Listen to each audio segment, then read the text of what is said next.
Hi,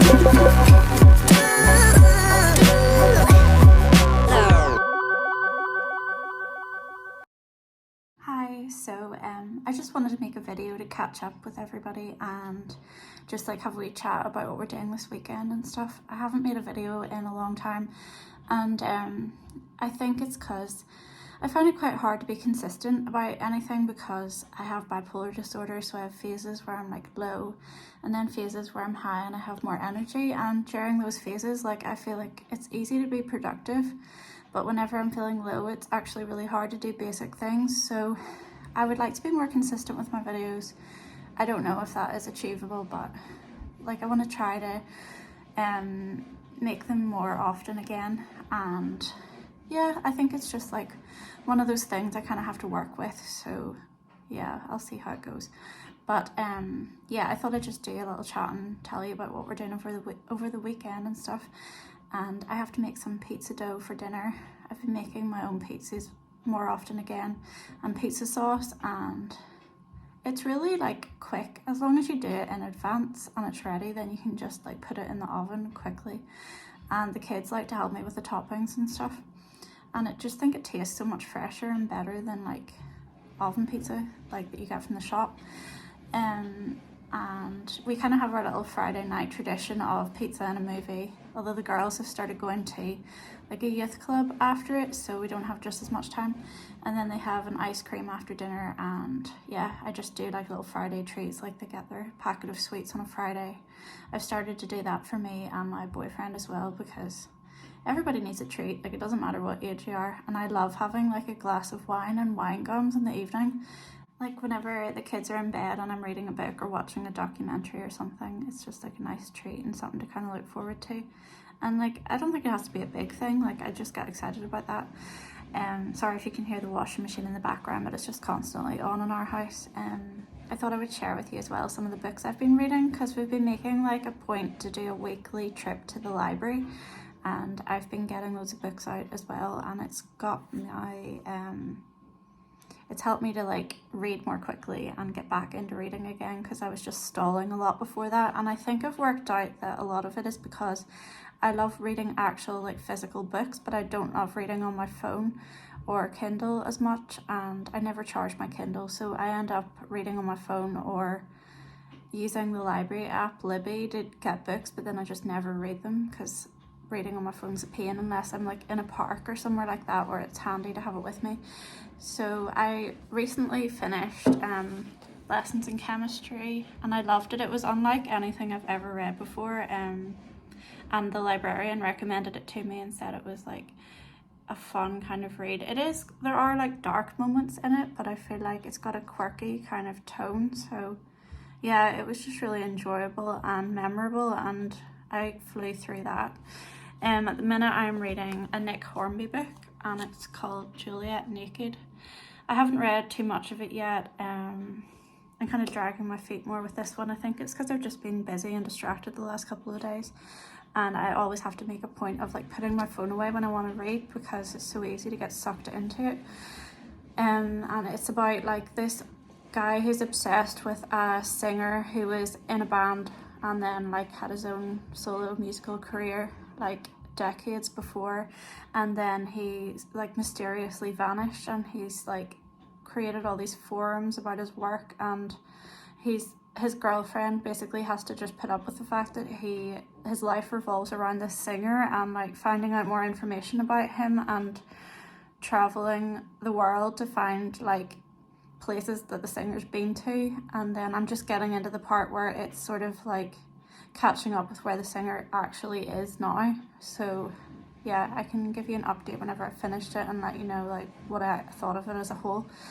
The librarian also recommended this book to me called Less, and she said that it's different than anything she usually reads, and that she doesn't love male writers, which I don't really get because I can't really say that I prefer male or female writers. But yeah, it's about like a failed novelist who's about to turn 50, and he gets a wedding invitation from an ex-boyfriend of his, and I think it's just like he starts accepting these invitations to go all over the world and how it sort of changes his life. But it's supposed to be really funny, so I'll let you know how that goes. And I finished reading a Rose Tremaine book called Absolutely, what was it called? Absolutely and Forever or something. It was something like that, but it was really good. Apart from, I found the ending like a bit limp, but like up until that it was really, really good. So I got a couple more of her books.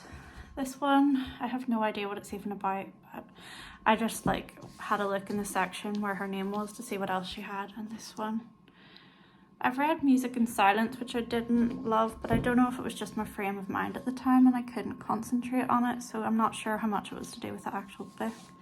I also picked up this book. I've actually read, I don't know if it's 2 parts or a trilogy, but I've read the last one, so it feels a bit kind of pointless working backwards, but somebody told me this book is quite uplifting and the one I had read was quite depressing, so I was going to give it a try and see what it's like.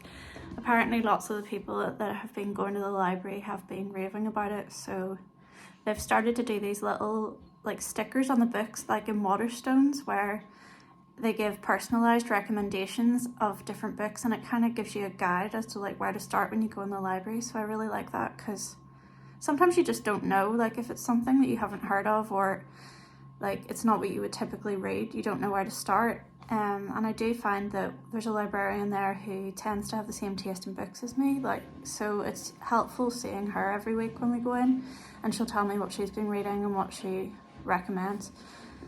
I don't love Elizabeth Strout. I know like everybody thinks she's amazing, and I read Olive Kitteridge, which like actually didn't stay with me. I can't really remember it clearly.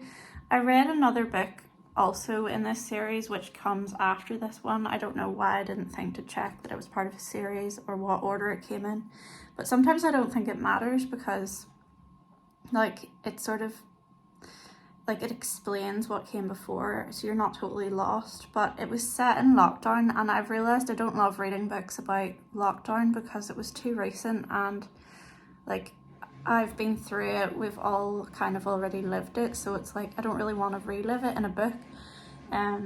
This book is an earlier one. I think it's about like the lady's writing career, so that part of it interests me, so I don't know whether to give it a chance or not, but generally I just find her books a bit disappointing.